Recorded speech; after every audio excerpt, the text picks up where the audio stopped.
So we have to talk about this Pilates post. Again, whenever you're watching this, I'm filming it maybe 3 or 4 days after some very, tons of likes, tons of comments, only had to delete 1 or 2. And that may be really the first thing I get to. But before we get to that, there's actually, it's so amazing how people will, when there's a post that, of course, is certainly going to be controversial because you take a stand and you're saying something not positive. It's certainly not negative, something not positive about something that someone likes. And when that something happens to be Pilates, that's kind of like this special badge that people in our profession can have that makes them separate, different. They go by different rules. They do things in a particular way that is not always completely grounded in the science of biology and physics. So I know that a post like that probably has value for social media. So let me just say that number one, of course, I believe everything that I'm saying.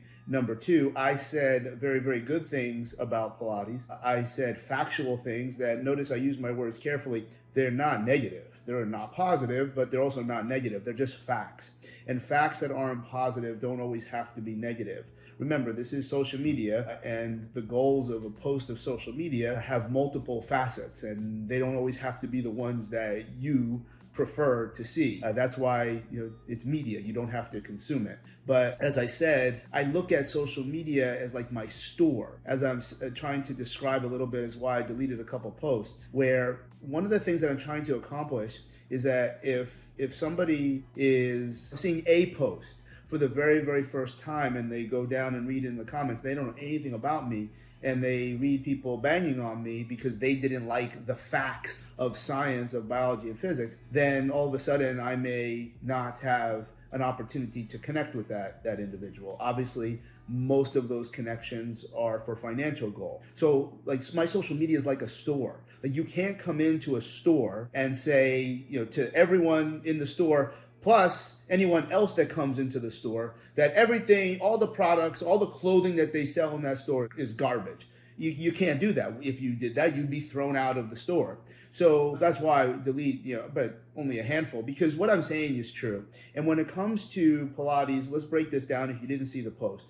The first thing I was saying is that when you look at Pilates, and this is a dialogue that I have a lot, where, Charlie, what do you think of doing Pilates, etc.? Well, there's usually a couple lines that I may use, but when I see the value in doing things, whether it's mat Pilates or other types, and I probably don't know every single type, and that's okay, I can still say what I want to say, it looks a lot like other things. If I didn't call it Pilates, would that matter? So if I put some bands around your arms and ankles, and I called it dead bug, would that be different?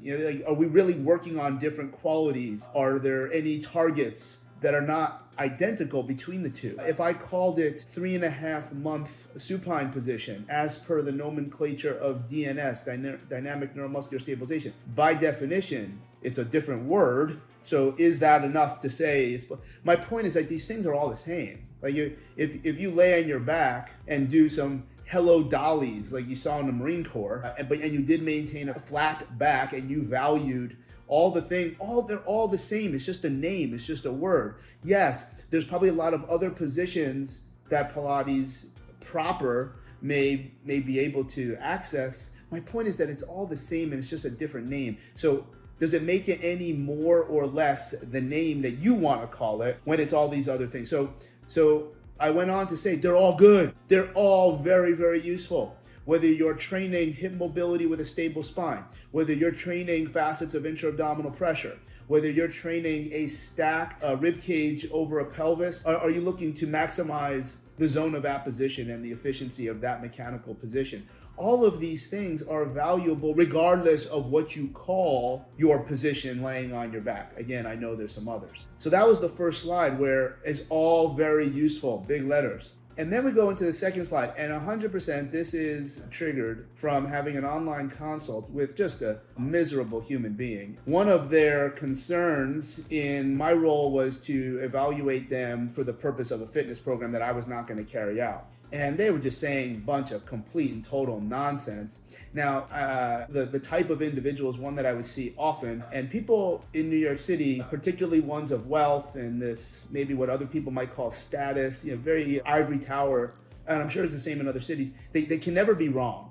Everyone that they work with is the best, and the only way that you can communicate to them is on their terms with the knowledge base that they have and believe. And of course, people that are really, really wealthy, they usually make a lot of really correct decisions. Healthcare is clearly not one of them because it's such a pandering relationship with healthcare providers. And that's what this lady was really targeting. She said that she can't do anything asymmetrical. And I didn't even get into it because that came later. I wanted to say, like, so do you feed yourself, or do you just grab the piece of meat and eat it like this? Because I'm pretty sure that's asymmetrical. So you're using words that other people would say, and and I'm sure if I brought it up, she'd say, no, of course I could. I didn't even get there.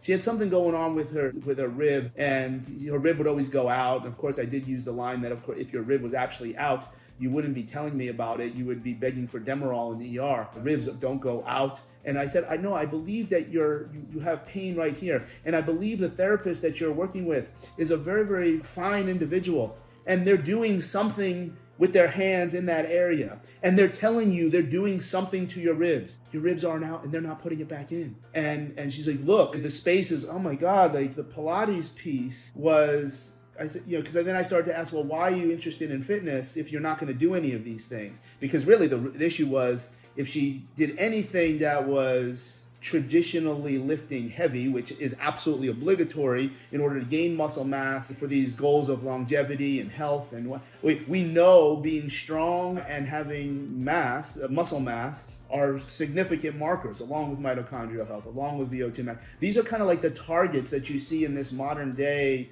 chase for longevity or even immortality in some cases. And I think the only reason that you have a problem because you've been using bad coaches. Like we have to be okay saying that. That doesn't mean they're bad people. And now to tell that to an individual of enormous wealth and arrogance, again, I took my shot. I said, I'm not going to give up on you. I'm going to try and help you. There's nothing wrong with you can train. You just don't have a good coach. You've never had a good coach. You've probably had somebody just fed into the things that you're saying that are not consistent with science. And the biggest piece was this whole Pilates piece. Like I said, Pilates are great, but there's no way to create a Pilates experience or a 3.5 month supine experience or a dead bug experience or a Hello Dolly experience that can create any environment other than challenging the abdominal muscles to create strength and hypertrophy. Can you create some of those impacts for somebody who's really, really low level? But of course, the post-red where you cannot create significant hypertrophy or strength. I just did a podcast with the founder, the primary fellow from Oxygen Advantage. His name is Patrick McKeown, I kept calling him McKeown. We talked about this as well, where a lot of his audience from the yoga and Pilates crowd, where breathing has such a value point. He's like, yeah, he agreed completely, where we use some of these discussions that you cannot overload the muscular system, the contractile elements of human muscle. You can't overload them in order to get bigger and or stronger. Now, is there a narrative that if you can improve central stabilization, that all of a sudden you increase force production? Yes, there's a narrative, and I could think of many ways at some point to increase that demand, and Pilates could be one choice to do that for someone that already has exceedingly high force production and exceedingly high hypertrophy, but they cannot express it because in the vertical positions where your spine is stacked or you're standing, it's very challenging to deliver all of that from a motor skill. But that's not what I'm talking about, and that's not what the post was about. So really what this all sums up is specific adaptations to impose demands. And that is a very, very basic concept that regardless of your favorite exercises, and regardless of your education, and regardless of what space you work in looking to help people improve their health and wellness and athletic performance and all of these words, specific adaptation to impose demand is something that is shared by all, and it is not negotiable. So no one can say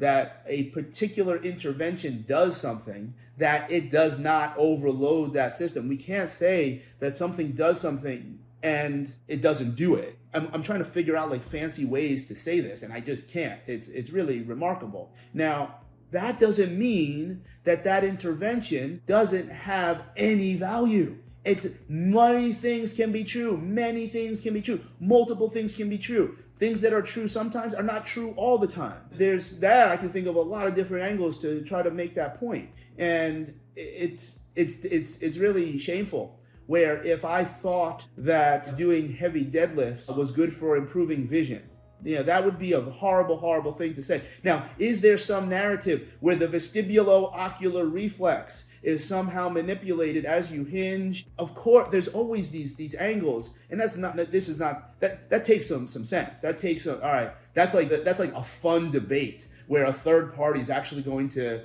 navigate, adjudicate, and determine is there enough there to make that kind of statement. That's nothing what anybody was saying. They just thought that somebody that maybe has big arms is beating up on Pilates, when in fact the post clearly aggrandized the value of Pilates and at the same time said that it doesn't do other things.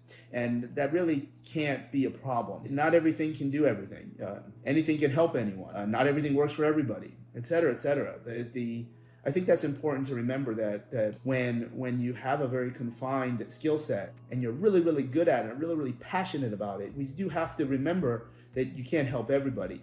And going back to McKeon, I said that I'm not too familiar, and I don't know everyone, but I'm not too familiar with a yoga instructor or a Pilates instructor that has actually said to a potential client or patient that Pilates isn't good for you. Heard no one ever, and that's a problem. That's a problem, if it indeed is true. Now I'm being sensational and I'm being a little bit of a jerk, but the point is made, and probably yoga even more so than Pilates. So take a look at the post. Maybe you want to add something in there. If you're going to tell me my clothes don't look good in my store, I'll probably delete your post too.